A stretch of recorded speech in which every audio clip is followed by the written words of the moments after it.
नमस्कार। आकाशवाणी जयपुर अजमेर से प्रस्तुत हैं प्रादेशिक समाचार।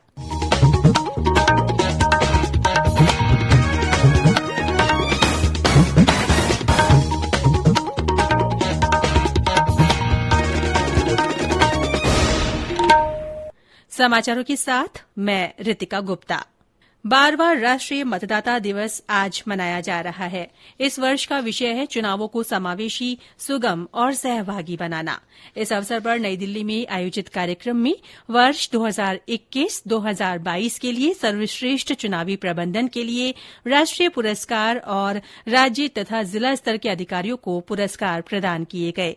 सरकारी विभागों, ईसीआई आइकन और मीडिया समूहों को मतदाता जागरूकता के प्रति उनके बहुमूल्य योगदान के लिए भी राष्ट्रीय पुरस्कार दिए गए।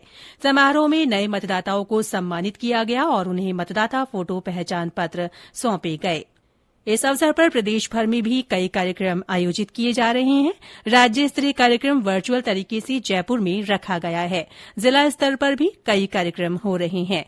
बीकानेर, सवाईमाधोपुर, दौसा, श्रीगंगानगर और सीकर में अधिकारियों, कर्मचारियों तथा आमजन को मताधिकार का प्रयोग करने की शपथ दिलाई गई। मुख्यमंत्री अशोक गहलोत ने मतदाता दिवस के अवसर पर मतदाताओं को शुभकामनाएं दी हैं। उन्होंने ट्वीट संदेश में कहा कि लोकतंत्र में वोट देने का अधिकार सबसे महत्वपूर्ण है। प्रत्येक नागरिक को इस अधिकार का प्रयोग अनिवार्य और सावधानी से करना चाहिए। पर्यटन मंत्रालय आज राष्ट्रीय पर्यटन दिवस को आजादी का अमृत महोत्सव के तहत मना रहा है। देश की विविधता को रेखांकित करने के लिए हर साल 25 जनवरी को यह दिवस मनाया जाता है।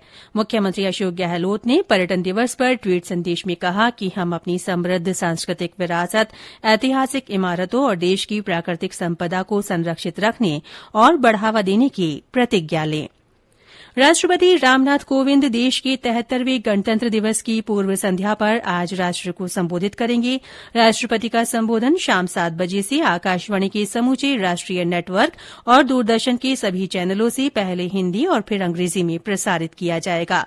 हिन्दी और अंग्रेजी प्रसारण के तुरंत बाद दूरदर्शन के क्षेत्रीय चैनलों से प्रादेशिक भाषाओं में इसका प्रसारण होगा।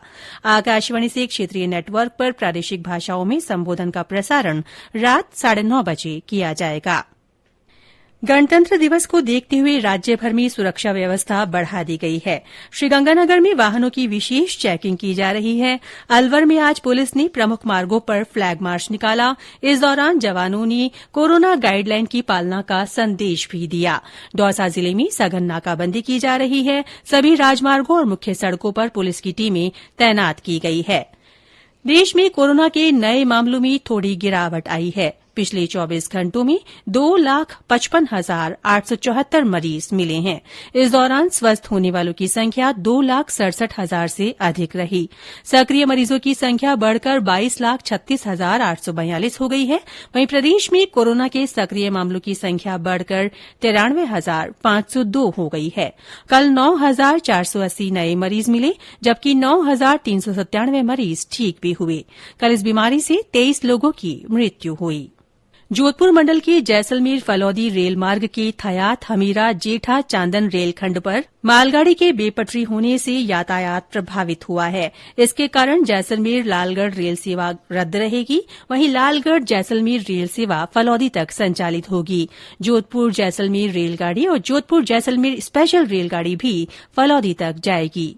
प्रदेश में न्यूनतम तापमान में उतार चढ़ाव के बीच शीतलहर के कारण तेज सर्दी और गलन का असर बना हुआ है। पिछले 24 घंटों में सबसे कम -3 डिग्री सेल्सियस तापमान सिरोही जिले के माउंट आबू में दर्ज किया गया। मौसम विभाग के अनुसार चित्तौड़गढ़ में 2.2, भीलवाड़ा में 3.6, बारां के अंता में 3.9, उदयपुर में 4.5, सीकर और चूरू में 5, अलवर और करौली में 5.2, नागौर में 5.9 और राजधानी जयपुर में 8.5 डिग्री सेल्सियस न्यूनतम तापमान रिकॉर्ड किया गया।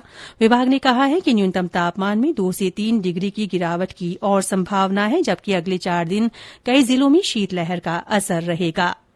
प्रधानमंत्री नरेन्द्र मोदी इस महीने की 30 तारीख को आकाशवाणी से मन की बात कार्यक्रम में अपने विचार साझा करेंगे। मासिक रेडियो कार्यक्रम की ये 85वीं कड़ी होगी। प्रधानमंत्री ने विभिन्न विषयों पर लोगों के सुझाव मांगे हैं, जिन्हें कार्यक्रम में शामिल किया जा सकता है। लोग अपने सुझाव नमो ऐप या माई जीओवी ओपन फोरम पर साझा कर सकते हैं। और अंत में कोरोना जागरूकता संदेश। कोविड-19 से बचाव और सुरक्षित रहने के 3 उपाय। मास्क लगाएं, 2 गज दूरी है जरूरी, सुरक्षित दूरी रखें, हाथ और मुंह साफ रखें। इसी के साथ प्रादेशिक समाचार बुलेटिन समाप्त हुआ। नमस्कार।